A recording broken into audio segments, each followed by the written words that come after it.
New Zealand national anthem.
Now, the Consul General of Saudi Arabia in New Zealand, Mr. Ahmed Al-Jhani, will say a few words to welcome you. بسم الله الرحمن الرحيم. السلام عليكم ورحمة الله وبركاته. The Honorable Dr. Minister of Defense, our distinguished guests. On behalf of the Kingdom of Saudi Arabia, I would like to welcome all of you and thank you for sharing our celebration with us. Today is the 80th birthday for the Kingdom of Humanity. 80 years ago, the late King Abdulaziz bin Abdul Rahman Al Faisal Al Saud unified the kingdom, bringing together several divided parts with no peace or common goals. Since that day, it has gone through a lot of development and growth, and we can see clearly the outcome of what this great leader aimed and planned for. Dear guests, our country is keen to maintain a very strong relationship with other countries that share the same interest for bringing peace and economic stability to the world. As I recall, we have had a relationship with New Zealand since 1977. New Zealand Embassy in Riyadh since 1989. Now, it's our turn to expand our presence here in New Zealand. And we are starting with the Consulate General and Cultural Attaché in Auckland. And we hope to open an embassy in Wellington in the near future. The wide range of possibility in trade and investment put us in a good position to build strong and lasting ties with New Zealand. Our consulate is the starting point. Thank you for sharing our celebration with us. It's a very great honor to have you here today. Assalamu alaikum wa rahmatullahi wa barakatuh. Your Excellency, Mr. Hamad Al-Hajahani, Consul General of the Kingdom of Saudi Arabia. Other Consuls General and indeed Honorary Consuls. I know there are many of you in this room, since I come across many consuls at various events at Auckland, and you are of course an important part of Auckland's national life, representing the nations that you collectively represent. Also, I'd like to acknowledge the staff and families of the Consulate and Cultural Office of Saudi Arabia, distinguished guests, ladies and gentlemen, including, I know, the many students from Saudi Arabia present in the room, particularly in national dress. Assalamu alaikum. Rahmat Allah wa barakatuh. It gives me, as the Minister of Defence and the Minister of Science and Innovation, considerable pleasure on behalf of the New Zealand Government to be here this evening to celebrate the National Day of the Kingdom of Saudi Arabia. It is a particularly important occasion because this is the first time we are celebrating the National Day with a resident Saudi diplomatic mission. And we warmly welcome your words about the opening of the Consulate General and the significant presence that you have in the Consulate General and Cultural Office in Auckland. I particularly noted your words about the opening of an embassy in Wellington, and I know that the representatives of the Ministry of Foreign Affairs will be pleased to convey that directly to the Secretary of Foreign Affairs and also to the Minister, the Honourable Murray McCullough, who I might add would have been here today but for the fact that he's in New York at the United Nations.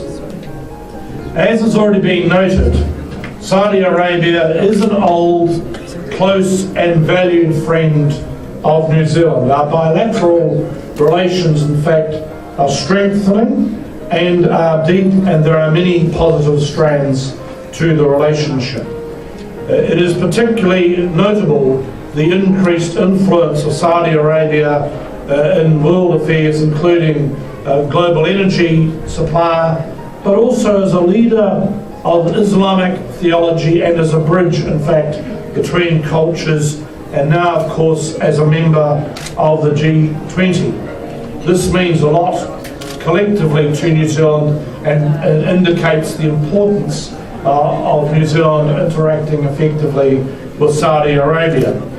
I also would like to note, as Minister of Defence, that we do in fact have a defence attaché in Saudi Arabia, one of only 15 throughout the world. So again, it indicates the significance that New Zealand places on the relationship.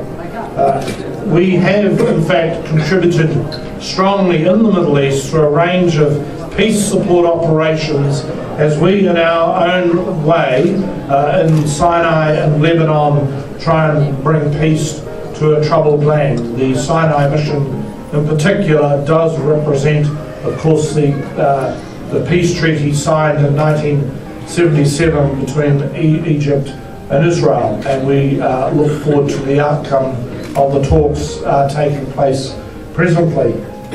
New Zealand has always stressed through successive governments messages of moderation, tolerance and dialogue that have been a feature of the Saudi Kingdom, and particularly under His Majesty King Abdullah, whose guidance we can see is very much bringing Saudi into the 21st century. And it is actually remarkable as we go around the room and reflect on the fact that Saudi Arabia is a nation of 30 million people, the incredible energy that is represented in literally building a whole suite of cities, modernising, which just shows the power and importance of the Saudi kingdom in the whole Middle East region, and indeed further afield than that. To put this in context, the importance of Saudi Arabia, I should just focus on our own two-way trade. It's important to note that our trade to the Gulf Cooperation Council and Saudi Arabia collectively will reach $3 billion this year. It is in fact collectively our 6th largest bilateral trading partner. And for Saudi in particular, educational exports, and I note many of the students in the room have now reached $475 million. Actually, can I say, Consul General, this is an important day, the first national day of Saudi Arabia, where since you've opened the office, and can I say personally, I was particularly appreciative when you visited me in my office earlier this year, and I thought that actually is an indication and the courtesy that you extended in the totality of the visit, an indication of the consideration that Saudi Arabia places in this relationship. And can I say to you, as a minister representing the Crown, but also in my two portfolio responsibilities, it's a relationship that the New Zealand government also places particular store in as well. So can I conclude in saying that all of us in this room who in one way or another may be representing New Zealand give our best wishes to yourself as Consul General, to the people of Saudi Arabia, and to King Abdullah, His Majesty, the custodian of the two holy mosques. Thank you.